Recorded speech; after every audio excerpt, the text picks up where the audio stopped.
Jemaah yang dimuliakan Allah Subhanahu wa taala, kalaulah seandainya jemaah kita ini di perumahan berkah pemilik ini datang ke masjid, maka masjid kita tak muat limpah. Tapi alhamdulillah juga pada subuh ini sampai satu saf lebih 2 orang. Satu saf lebih 2 orang. Itu kalau diparselkan mungkin 10 parsel, 1 parsel. Kalau diparselkan berarti kita masalah sholat berjamaah ini masih sedikit lah. Maka karena itu kita subuh ini ingin mencoba mengulangi kembali supaya kita semangat dalam melaksanakan sholat berjamaah ini. Terlebih subuh, kalau maghrib biasanya sampailah 2 saf, 3 saf, isya 2 saf, zuhur itu 2 orang, 3 orang aja. Kalau asar adalah hampir 1 saf sudah pulang kerja. Tapi subuh ini kadang setengah saf, tapi subuh ini sudah sampai 1 saf.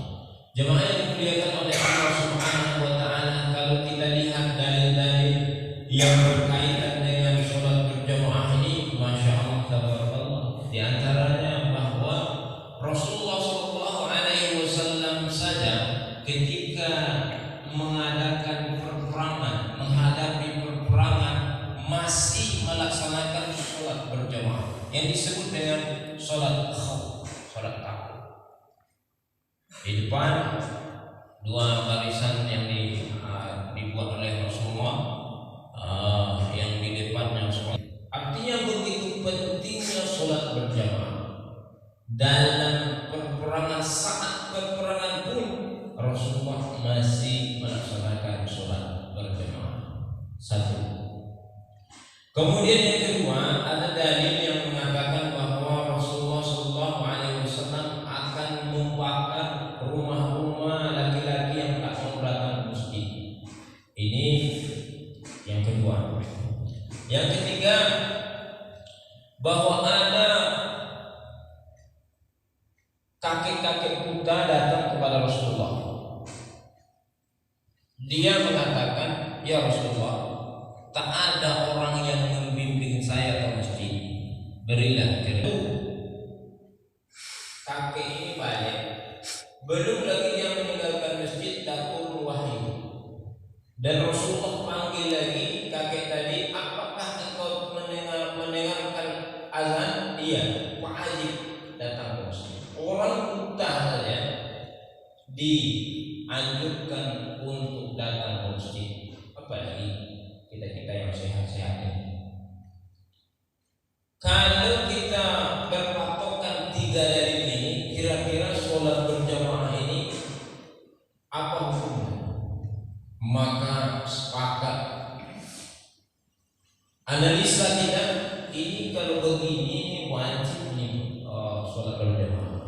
Tetapi oleh Imam Syafi'i radhiyallahu anhu mengatakan bahwa sholat berjamaah itu adalah sunnah muakkad, sunnah yang mendekati wajib. Jemaah yang dimuliakan oleh Allah Subhanahu wa taala, belum lagi berbagai keutamaan, keistimewaan yang kita peroleh dibandingkan sholat sendiri di rumah.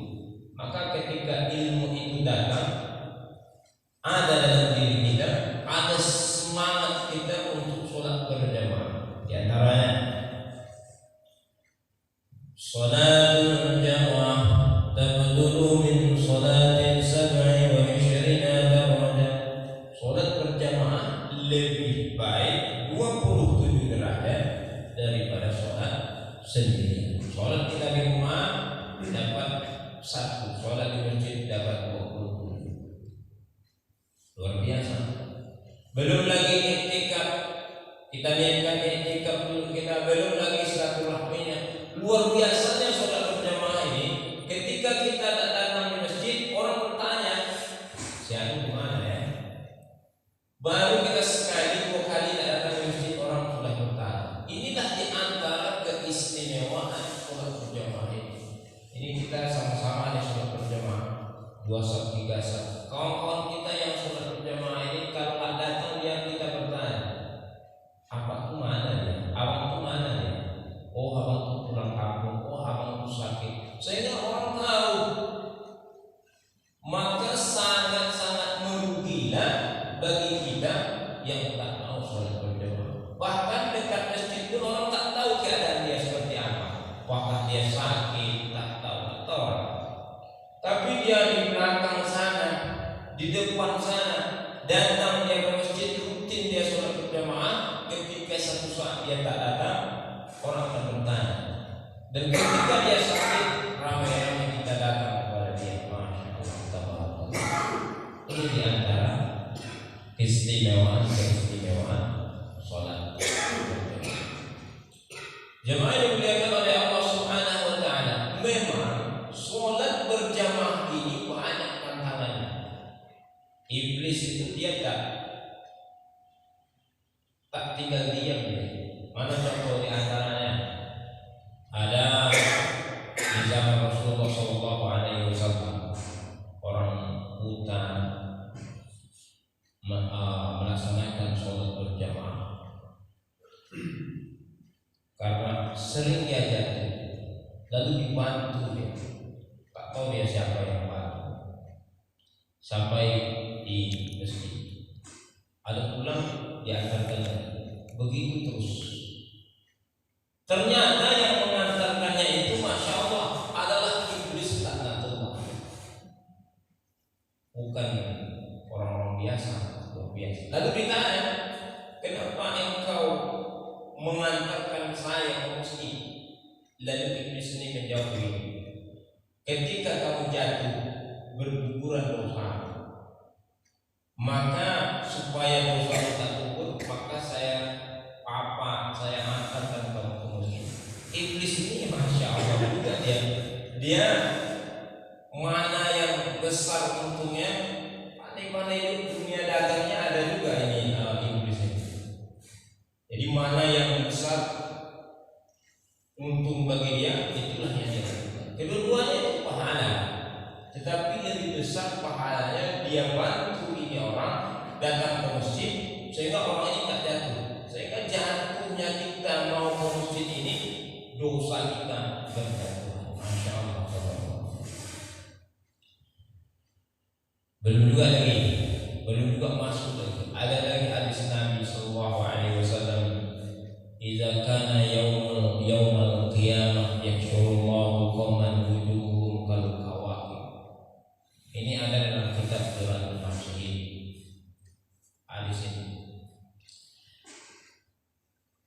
Apabila datang nanti hari kiamat, Allah akan mengumpulkan kita berbagai macam bentuk wajah. Di antaranya ada kawakib seperti bintang. Fataqulu lahumul malaikah ma a'malukum fayaqulu kunna idza sami'na al-adzan.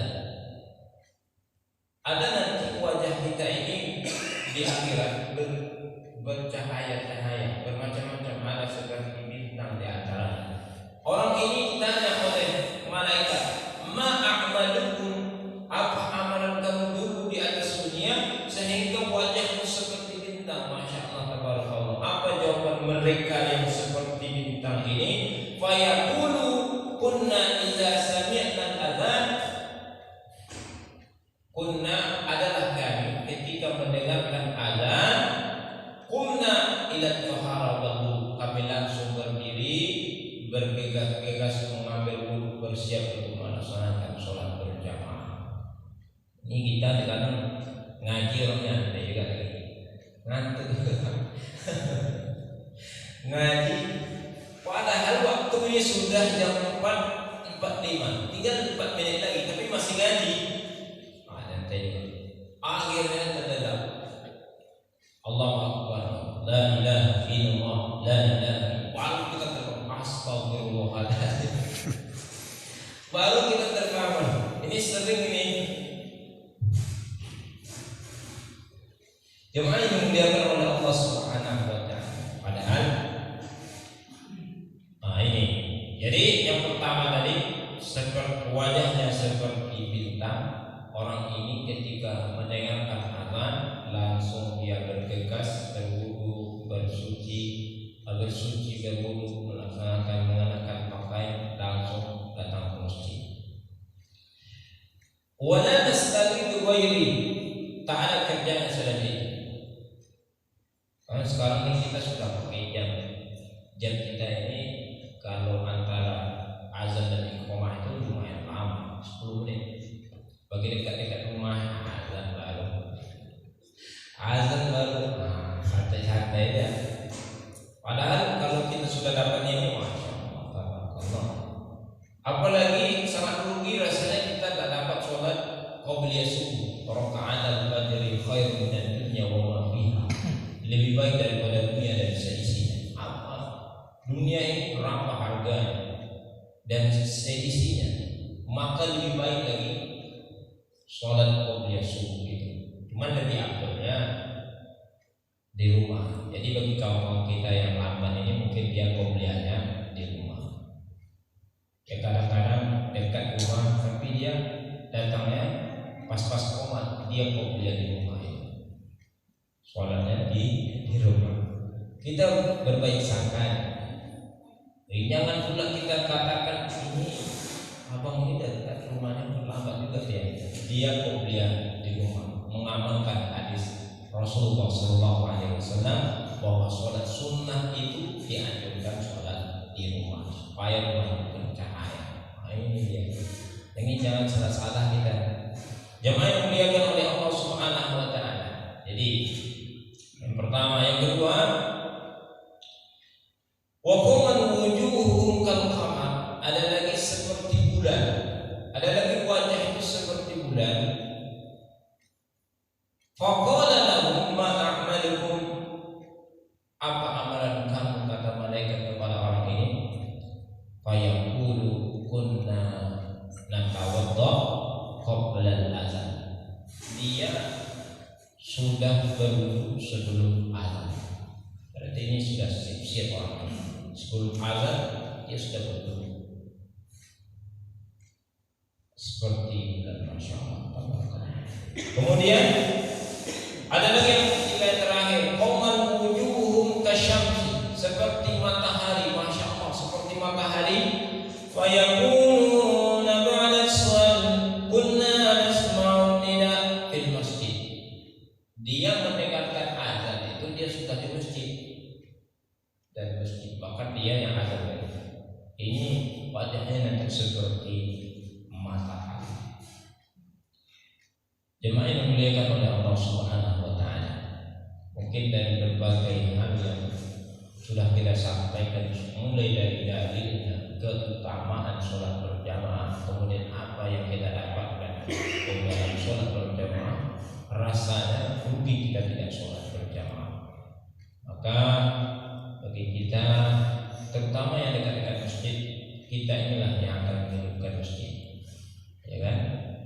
Yang akan, kalau petugas masjid kita namanya lambat dia dalam kuliah dia dan sebagainya, maka kita ambil alih. Insya Allah dipermudah oleh ahli dalam kita ini tinggal tekan satu aja, tekannya sudah bisa ada. Insya Allah itu ahlinya Ustaz yang Wahid, insya Allah sudah terbaik. Mik kita ini sudah bersih atau belum ini? Sudah bersih atau belum? Dan ini sudah kita belikan lagi 550. Apa namanya itu? Mixer ya. Nah, sudah beli supaya suaranya bagus, supaya imam itu kedengarannya bagus dan dengarnya. Nah, apalagi salahnya untuk tidak sholat berjamaah? Inilah yang akan kita tanyakan.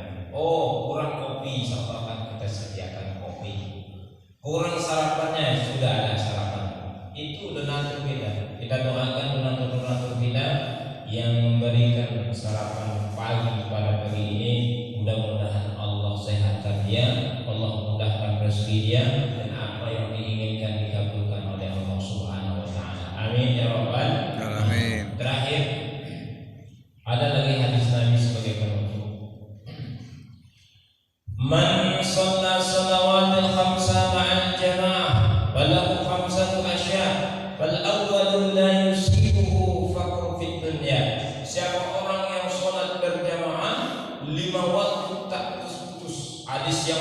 poinnya ada, ternyata setiap kali kita sholat itu sama mandi di sungai. Setiap kita sholat mandi kita di sungai, bersih setiap saat. Apalagi sholat berjamaah. Ini khusus sholat berjamaah. Siapa orang yang sholat berjamaah di waktu dia sholat berjamaah tak putus, wal awwalu la yusibuhu fakru fid dunya. Yang pertama yang akan Allah berikan kepada dia adalah jauh, tidak akan Allah timpahkan kepada dia fakir dalam kehidupan dunia.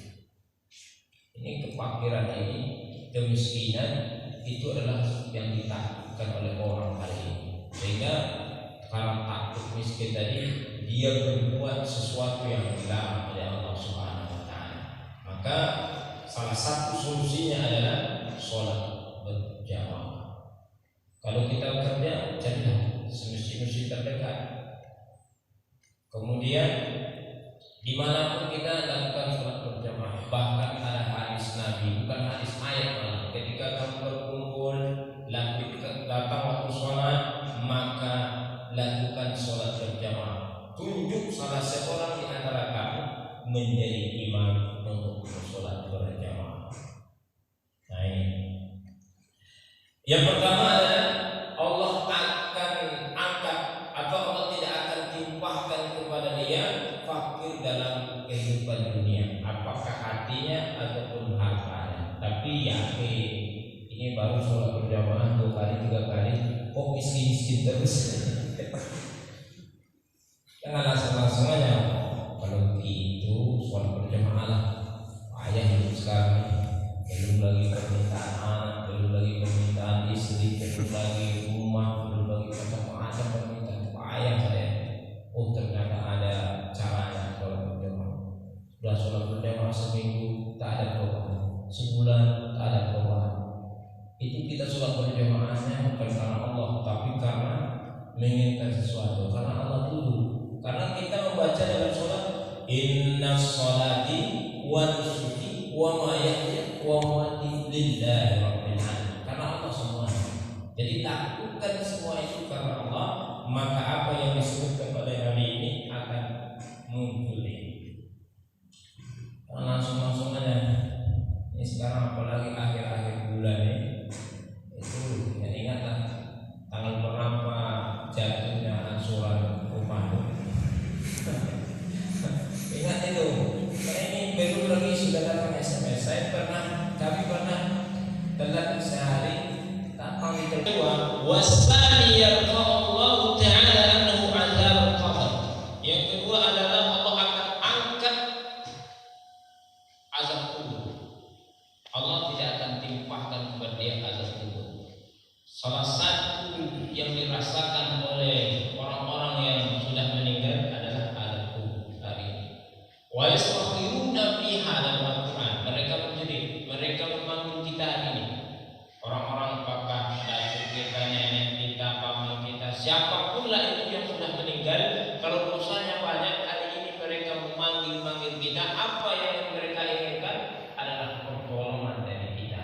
Yang adalah azab kubur. Mereka kena azab, maka salah satu untuk supaya azab Allah tidak kita terima nanti adalah dengan sholat berjamaah. Masya Allah, tabarakallah. Kemudian kita bersihkan lagi. Yang ketiga, wasalisu yuqa kitabahu biyaminih. Allah akan berikan nanti kitabnya sebelah kanan. Kalau sudah sebelah kanan itu sudah bernasib baik. Yang keempat, warramihu yamurru 'ala sirat kalbarqi khatib, melewati jambatan siratul mustaqim seperti kilat. Seperti kilat. Yang terakhir, wal khamisu yadkhiluhu Allah ta'ala jannah bila hisab wala 'adzab. Dia masuk dalam surga Allah tanpa hisab, tanpa langsung, tanpa proses-proses, langsung. Ini keutamaan sholat berjamaah. Kira-kira tak atau tidak gitu? Oleh karena itu, bapak-bapak, ibu-ibu yang mendengar suara ini baik di dalam ataupun di luar, mari kita sama-sama sholat berjamaah. Pelajari, ingat keutamaan, keistimewaan sholat berjamaah, maka insya Allah menambah semangat kita. Kenapa orang hari ini mengambil P3K walaupun jauh sana? Karena gajinya besar. Besarnya maksudnya dari gaji yang sudah ini kan ada kerja kita kadang-kadang sampai yang cukup lah berarti. Tapi dengan ada P3K pokok kita di perumahan walaupun jauh tetap diambil karena sudah tahu dia gajinya. Ke depan akan kita adakan terus kajian subuh. Kemudian terakhir ada sedikit donatur kita memberi